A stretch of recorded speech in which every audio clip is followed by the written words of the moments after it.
From Fox 8 Sports, this is the Overtime Podcast. From the Fox 8 studios in New Orleans is the Fox 8 Overtime Podcast. I'm Vasilios. That is Sean Fazan. Remember to like, subscribe, rate, and review. You can find us wherever you listen to and watch your podcast. And if you're watching on YouTube, make sure you hit that little bell button right there. You get notified whenever we upload a new podcast. Sean Fazan, day 7 of Saints training camp. What stood out to you today, my man? Couple things, and I'll keep this quick, but like Sil said, be sure to like, share, rate, review. Keep them coming. Keep those comments coming. If you have a question, be sure to hit us up on the Final Word feature on the Final Play app. We'll get to any and all topics you guys may have. As for the task at hand today, we're going to talk a little bit about the Day 7 recap, what happened, and then I'm going to get into this right here. See what that is? That's my roster projection, 7 practices in. It's a good time to reset that a little bit as they hit the off day on Thursday. As for today, a couple things stood out. 1, all indoors. Third straight day of practice, all indoors. Probably a good thing. Probably needed that. 2, longest practice of camp thus far. They went about 2 hours and 20 minutes. Every other practice had been kind of a ramp-up thing. Hour and a half, hour 45, 2. Hour and a half, hour 45, 2. Well, this was the full 2 hours, call it 20 minutes of work. And it was good work. They had an individual drill, they had a 7-on-7 period, and they had 3 different team periods. Some other notes, Alvin Kamara was not there. He is in New York meeting with Roger Goodell, getting out to explain his side of the story to Roger Goodell. I'm not going to even begin to speculate. I'll just say this. It can't hurt. That's a good thing. Maybe he can play I've never done anything wrong before to Roger Goodell. Maybe that helps him. Maybe that hurts him. I don't know. Maybe Roger already has his mind made up. Who knows? But in the grand scheme of things, Alvin wants to get out in front of it. The Saints want this to be done. The Saints want this to be done. They want to know what they're dealing with Alvin Kamara. Ballpark figure for me, if Alvin Kamara somehow gets out of this with, say, a 4 or 5 game suspension, that's a win. That's a win. I would take that. And like I said before, hopefully it is a quick suspension to start the season. You just don't want that in the middle or in the back half of the season. That would just not be good for anyone. Work on the field today. I'll keep it quick. This was not the offense's day. Probably the toughest day, really the entirety of the offseason, the spring work, and now this training camp, 7 practices in. It was just not their best day. This was probably Derek Carr's worst day since he's been with the Saints. And this was going to happen. He wasn't terrible. He had a few nice connections, but he had a few misses. And a couple of misses to Michael Thomas. There was even kind of an intense, I don't want to say intense, but there was a discussion, split that way, on a one-on-one with ball placement right in front of the media and some of the people that were there during the individual work. And he was just off target on a couple. I counted 4 throws he was off target on today. Defense played well. Offense could have done better. Derek Carr could have done better. Jameis could have done better. He got picked off in the final team period. And even Jake Haener, who I've raved about, I think he wasn't quite as red hot as he has been. He wasn't bad, but he misfired on a seam route in that final team period. So, AK in New York, they went a long time indoors, and the offense, tough day for the offense out there for practice number 7. They'll regroup, watch film, take the day off, get back to work on Friday. All right, so let's get to your roster projections, because we did this a few episodes back, right before training camp started. And now that we're a little bit past this quarter mark that we mentioned the other day, let's go over it again and see if anything's changed. So let's start with quarterback. I can't imagine anything's changed. No, nothing's changed. In big picture, there aren't a whole lot of changes to the roster projection, but there are a few. So we'll start at quarterback. We got 7 practices in, 3 in pads. So I think, we've got a decent amount of data now. So let's go with quarterback. We know what it is. It's Carr, Winston, and Haener. They've all had their moments at camp. What Haener's done, and I spoke to a few people about the Saints about this, he's really shined on the field because he's shining in the meeting room and in the film room. And what he's really done is that he's really multiplied and elevated the entire third team. because you don't have a scrub at third-team quarterback, which you've kind of had in years past. Now the third-team guard is getting a good look. The third-team tight end is getting a good look. The third-team wide receiver is getting a good look. The third-team secondary, they're getting good looks because they got a quarterback that's competent and knows what he's doing. I'm not there yet with the backup quarterback situation. I think he can be next year. But for now, I think he's safely, A, on the roster, and B, I think he's the third-string quarterback that's going to see a lot of action in the preseason. So Carr, Winston, Haener are my 3 quarterbacks. All right, let's go to the backfield. We obviously know we talked about the Alvin Kamara situation already, but where do you see that room shaping up? Okay, I'm going to keep the actual room that I had initially labeled the same, but it's actually one less. Allow me to explain. Alvin Kamara, Jamal Williams, and Kendre Miller has really picked it up the last 3 or 4 practices, and I have Adam Prentice, the fullback, just for familiarity's sake. But if you recall, in the last projection, I had Kirk Merritt as a wide receiver, but Dennis Allen has already called him a running back. He is no longer on the projection. He's got a chance to make up some ground, especially when it comes to the preseason, because I think that helped him last year. But I just haven't quite seen the spark yet from Kirk Merritt. So right now, I'm going to have Kamara, Williams, Miller, Prentice. That's going to change once we find out Kamara's suspension, if he has any at all, because at some point I'm going to have to put an asterisk next to Kamara and keep someone else for Kamara's spot. So, I mean, Kirk Merritt probably, if he wants to find a home, it's probably going to have to be special teams for right now. I think he's got to, and he's getting some special teams work. Oh, yeah. Yes, got to do that. Right now they're working him at running back, but I think his running back receiver hybrid nature can be a strength. He just hasn't had the opportunity to really showcase that on the practice field thus far. All right, speaking of catching the ball, let's go to the receivers next. Anything changed there for you? Yes, a little bit of a shakeup here. Michael Thomas, Chris Olave, Rashid Shaheed. We knew those 3. Sure. My previous projection, I had A.T. Perry and Brian Edwards. On this projection, I'm going to keep A.T. Perry. He's been a little inconsistent, but the ball's going his way a lot, and he'll make some plays.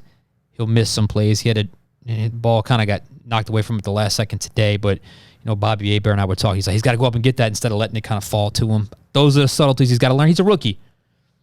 But the guy I haven't really seen much from is Brian Edwards. So he is off this projection. It can change. And I brought back Old Faithful, Traquan Smith, who had a nice day today. Talked today for a while to the media. And he's got a specialty. Blocking. He can block. He is the best blocking wide receiver on this team. And I don't know, I'd have to go back and watch film on every team, but I bet he's in the top 10 of blocking wide receivers in the entire NFL. That is interesting, just considering they haven't used Brian Edwards all that much, even though he has that familiarity with Derek Carr. I just haven't seen it much. All right, so other pass catchers. Let's move to the tight ends.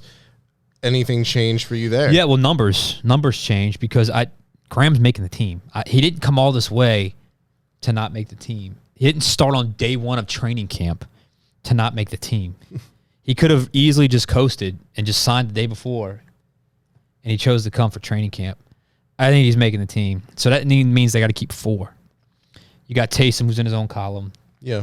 You got Jimmy Graham. Jawan Johnson's had a good camp, and I think he's really starting to pick it up chemistry-wise with Derek Carr, who I said didn't have a great day today, but he had a nice connection to Jawan Johnson today. So that chemistry's picking up, which doesn't shock me considering how much Derek Carr likes throwing to the tight ends. And then obviously Foster Moreau, who's had a good camp as well. You didn't bring him in to cut him. So I think you got to keep 4 tight ends because of the hybrid nature of Taysom Hill. All right, so offensive line. I know we talked a little bit last episode about Trevor Penning, Andrus Peat, and James Hurst. Anything changed there for you? No, but I want to explain myself a little bit as opposed to just giving the names out. So I have the same 9: Penning, Peat, Hurst, McCoy, Ruiz, Ramczyk, Throckmorton, Landon Young, Saldiveri. Saldiveri's a draft pick. He's gotten a few reps with the second team. Landon Young is mixed in. Max Garcia is a veteran they like as the veteran backup center. But to me, he's that type where the veteran spot that goes in the practice squad that you elevate. Mm-hmm. I wonder if that's where he ends up, because there's always that tricky thing with vested veterans, opening day roster, guaranteed contracts. He had a tough day today. It was a couple botched exchanges, but that's where I'm at with it. I think at some point Garcia plays for the Saints. I just don't have him on this roster projection. And now let's move to the other side of the ball. Staying in the trenches, though, we'll start with the defensive tackle position. Same here. Shepard, Saunders, Roach, Brzee. The only thing that's, I don't even want to call it a surprise, but Brzee has gotten, I wouldn't say 50% of the first-team reps, but he's gotten a significant percentage of first-team reps, and he's played well. There was a reaction play today. I couldn't see it. There was a reaction play today during the final team period where everyone ran to him, and it looked like he had a rush in Derek Carr's face and may have gotten a sack. But Brzee, I told you this. Mm-hmm. Don't count him out, because when healthy, this guy was the number one player in the country coming out of high school. He's got extreme quickness. He's got really good length. I know there's some issues-ish when it comes to technique, stopping the run. But I think it's pretty obvious your 4D tackles right there. All right, how about defensive end? Defensive end, same five. Cam Jordan, Carl Granderson, Peyton Turner. Peyton Turner had a good day today. So I think both guys have really played well. That competition's worked out really good in terms of both guys stepping up. So I like that. I don't want to say I'm disappointed, but Isaiah Falsky right now looks like a rookie. There's just some things that he's just, the physicality, the technique, the landmarks they call it, the gap control, whatever you want to say. He's got mostly third-team reps. But I thought he'd be in the mix. I don't think that's the case. I don't think that's the case, at least early, which is fine. Probably use him as a rotation piece. Well, I don't even know if that's right away. I think he's got a little developing to go. And then Tano Passanio has mixed in with the first team as well. He's actually spelled Cam a few times with the first team.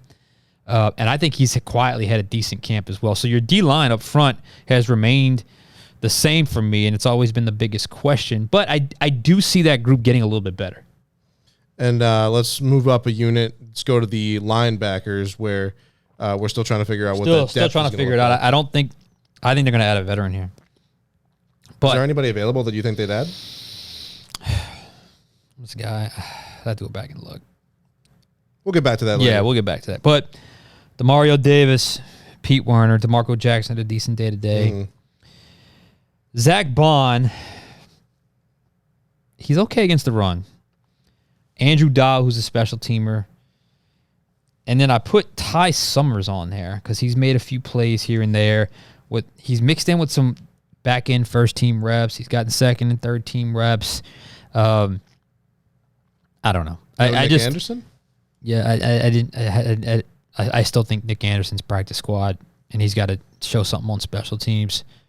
But so I have Summers there as the sixth linebacker. You don't always keep six, but generally speaking, linebackers, that's where you get a lot of the bulk of your special teamers from. Yep. So Davis, Werner, Jackson, Dowell, Bond, and Summers. But I still think they're going to add to that group.